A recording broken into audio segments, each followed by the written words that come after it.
الرحمن الرحيم نحمده ونصلي على رسوله الكريم اما بعد میرے محترم دوستوں اور معزز سامعین اکرام، میں چاہتا ہوں کہ اس مختصر سے وقت میں آپ حضرات کے سامنے جنگ آزادی ہند میں علماء دیوبند کے کردار پر کچھ روشنی ڈالوں۔ دعا کیجئے کہ اللہ تبارک و تعالی مجھے صحیح کہنے کی توفیق عطا فرمائے۔ محترم حضرات، جب ہم اسلامی تاریخ کا مطالعہ کرتے ہیں، جب ہم اسلامی کتابوں کو کھنگال کر دیکھتے ہیں تو ہمیں صاف اور واضح طور پر نظر آتا ہے کہ حضرت آدم علیہ السلام سے لے کر اور آج تک اس دنیا میں جتنے بھی دور آئے ہیں، ہر دور میں حق اور باطل کا ٹکراؤ ہوا ہے، ہر دور میں حق اور باطل کی ٹکریں ہوئی ہیں۔ یہ ایک نظام اور قدرت کی کرشمہ سازی ہے کہ حق ہمیشہ بے سر و سامانی کے عالم میں آیا اور باطل سرکشی، تکبر،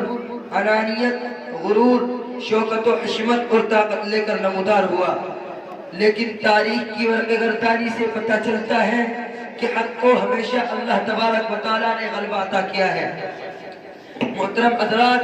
تاریخ کے طالب علموں کو معلوم ہونا چاہیے کہ باطل نمرود کا لباس لے کر آیا تو اب حضرت ابراہیم علیہ السلام کی شکل لے کر نمودار ہوا، باطل فرعون کی شکل لے کر آیا تو اب حضرت موسیٰ علیہ السلام کی شکل لے کر نمودار ہوا، باطل بنی اسرائیل کی شکل لے کر آیا تو اب حضرت عیسیٰ علیہ السلام کی شکل لے کر آیا، باطل ابو لہب اور ابو جہل کی شکل لے کر آیا تو اب میرے نبی محمد مصطفیٰ صلی اللہ تعالی علیہ وسلم کی شکل لے کر طلوع ہوا۔ اور جب باطل حجاج ابن یوسف کی شکل لے کر آیا تو اب حضرت عبداللہ بن زبیر رضی اللہ عنہ کی شکل لے کر طلوع ہوا، باطل خلیفہ منصور کی شکل لے کر آیا تو اب حضرت امام ابو حنیفہ رحمہ اللہ کی شکل لے کر طلوع ہوا۔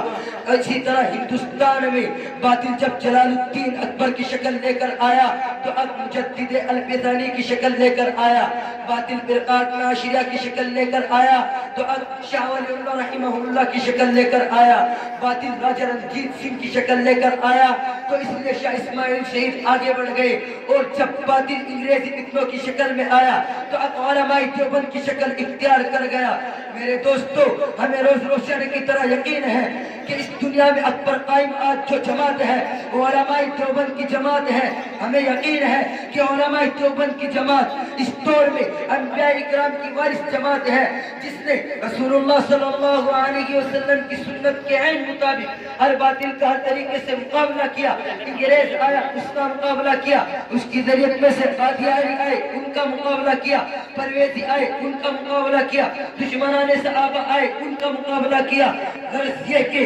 ہندوستان میں باطل جس لباس میں بھی آیا، دیوبند کا پرچم حق کے بالکل مقابل میں آیا۔ اسی کو شورش کاشمیری نے کہا ہے، اس میں نہیں کلام کے دیوبند کا وجود، اس میں نہیں کلام کے دیوبند کا وجود، ہندوستان پر احسان مصطفیٰ، گونجے گا چار کھوٹ اس نانو تیوی کا نام،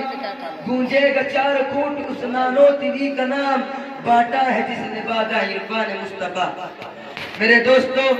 میں وقت کا خیال کرتے ہوئے اور تفصیل میں نہ جاتے ہوئے آپ حضرات کو یہ بتلانا چاہتا ہوں کہ سن 1857 کے انقلاب کے بعد بالآخر انگریزوں کی دھوکہ دہی کام آ ہی گئی اور مغلیہ سلطنت کا ٹمٹماتا ہوا چراغ ختم ہو گیا۔ بہت سارے لوگ آگ و خون میں تڑپنے لگے۔ علماء کرام کی ایک بہت بڑی جماعت جس نے انگریز اقتدار کی مخالفت کی تھی ختم کر دی گئی اور بہت ساروں کو جزیرہ انڈمان بھیج دیا گیا اور عام مسلمانوں کا اس ملک میں عزت و آبرو کے ساتھ رہنا مشکل ہو گیا۔ اس دور انقطاع میں جن علماء کرام نے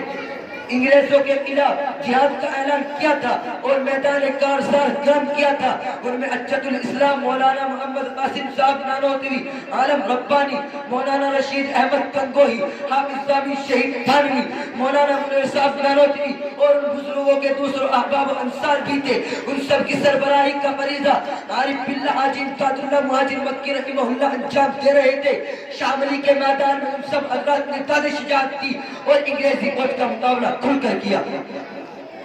لیکن جب ملک پر انگریزی اقتدار قائم ہو گیا تو ان سب حضرات پر بغاوت کے نام سے مقدمے چلائے گئے اور ان کو طرح طرح سے پریشان کیا جانے لگا۔ اس افراتفری کے عالم میں انگریزوں نے موقع پا کر پادریوں کے چمبے غبیل ہندوستان کی سرزمین پر اتار دیا اور فوجی دستے کی حفاظت کے سائے میں یہ پادری تمام شہروں اور آبادیوں میں علی اعلان عیسائیت کی تبلیغ کرنے لگے اور اسی کے ساتھ انہوں نے اسلام پر حملہ شروع کر دیا۔ لیکن اس بڑے فتنے کے آگے حضرت مولانا محمد قاسم صاحب نانوتوی رحمہ اللہ دیوار آئینی بن کر آگے اڑ گئے اور پادریوں کے ہر میدان میں چھکے چھڑائے اور داخلی فتنوں کے سامنے مولانا رشید احمد گنگوئی رحمہ اللہ فولادی جگر لے کر آئے اور انگریزوں کو ہندوستان سے بھگا کر دم لیا۔ مرد حق آگاہ کو حق سے پھرا سکتا نہیں، مرد حق آگاہ کو حق سے پھرا سکتا نہیں اور باطل قوت ایمان دبا سکتا نہیں۔ جبر و استبداد اور ظلم و جور ہو تو کیا ہوا، جبر و استبداد اور ظلم و جور ہو تو کیا ہوا، سر کٹا سکتا ہے مومن سر جھکا سکتا نہیں۔ نعرہ تکبیر، نعرہ تکبیر، جشن یوم جمہوریہ، ہندوستان، ہندوستان۔ میرے دوستو، ان سب حضرات کے بعد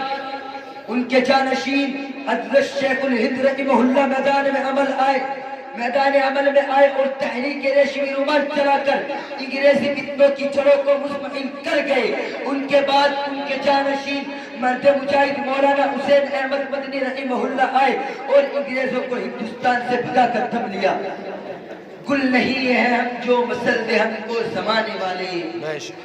گل نہیں ہے ہم جو مسل دے ہم کو زمانے والے، ہم تو وہ خوشبو ہے جو فضاؤں میں پھیل جائے۔ محترم ساتھیوں، یہ وہ کارنامے ہیں جنہیں تاریخ کبھی فراموش نہیں کر سکتی۔ اگر یقین نہ آتا ہو تو جاؤ مالٹا کی در و دیوار سے پوچھ لو کہ سید شیخ الہند محمود الحسن رحمہ اللہ کون تھے، مولانا حسین احمد مدنی رحمہ اللہ کون تھے۔ انڈیا اور کراچی کی جیلوں سے پوچھو مولانا حسین احمد مدنی کون تھے۔ میناولی اور سکری کی جیلوں سے پوچھو کہ سید عطا اللہ شاہ بخاری رحمہ اللہ کون تھے۔ شاملی کے میدان سے پوچھو حافظ ضامن شہید کون تھے۔ پنجاب اور پراکوٹ کی سنگراک زمینوں سے پوچھو کہ سید احمد بریلوی اور حافظ ضامن شہید کون تھے۔ ہاں ان درختوں اور زندہ آنوں سے پوچھو جہاں پر اب بولنے والے پاکیزہ انسانوں کی لاشیں لٹکی رہی، جنہوں نے اپنے دین و وطن کے خاطر اپنا سب کچھ قربان کر دیا، جنہوں نے باطل کے چیلنج کو قبول کیا، انہوں نے جانیں تو دی لیکن آزادی کے پرچم کو سرنگوں نہ ہونے دیا۔ پورے عالم میں اپنی شرافت و شجاعت کا پرچم فلک کر دیا اور برسرعام اعلان کر دیا، باطل سے دبنے والے اے آسمان ہی ہم، باطل سے دبنے والے اے آسمان ہی ہم، سو بار کر چکا ہے تو امتحان ہمارا، توحید کی امانت سینوں میں ہے ہمارے، توحید کی امانت سینوں میں ہے ہمارے، آسان نہیں مٹانا نام و نشان ہمارا۔ محترم حضرات، یہ امر واقعہ ہے کہ علماء دیوبند کی ضرب بے پناہ سے ہندوستان پر انگریزی اقتدار محفوظ نہ رہ سکا۔ انہوں نے اس شیطانی دستے پر پوری شدت سے وار کیا، ضرورت پڑی تو گولی چلائی، ضرورت پڑی تو تلوار چلائی اور تلوار پھینکی تو قلم اٹھایا، اور جب ضرورت پڑی تو قوم کے نورالحالوں کی ترتیب و اصلاح فرما کر ملک کی آزادی کا سامان تیار کر دیا۔ بلا آخر سن 1947 میں ہندوستان آزاد ہوا، لیکن افسوس کے آزادی کے بعد سینکڑوں شہر برباد کر دیے گئے، لاکھوں گھر جلا دیے گئے، ہزاروں بستیاں تباہ کر دی گئی، کتنی عورتوں کی عزت و آبرو کی دھجیاں بکھر گئی اور لاکھوں مسلمانوں کے موت کے منہ میں ڈال دیا گیا، ہزاروں مسجدیں زمین بوس کر دی گئی اور لاکھوں مقابر پر ناجائز قبضے کر لیے گئے۔ ہائے افسوس، کتنی بربادی مقدر میں تھی آبادی کے بعد، کتنی بربادی مقدر میں تھی آبادی کے بعد۔ ہائے کیا بتائیں ہم پر کیا گزری ہے آزادی کے بعد۔ دعا کیجئے کہ اللہ تبارک و تعالی ہمیں ان علماء کی قدر کرنے کی توفیق عطا فرمائے، آمین۔ وآخر دعوانا الحمدللہ رب العالمین۔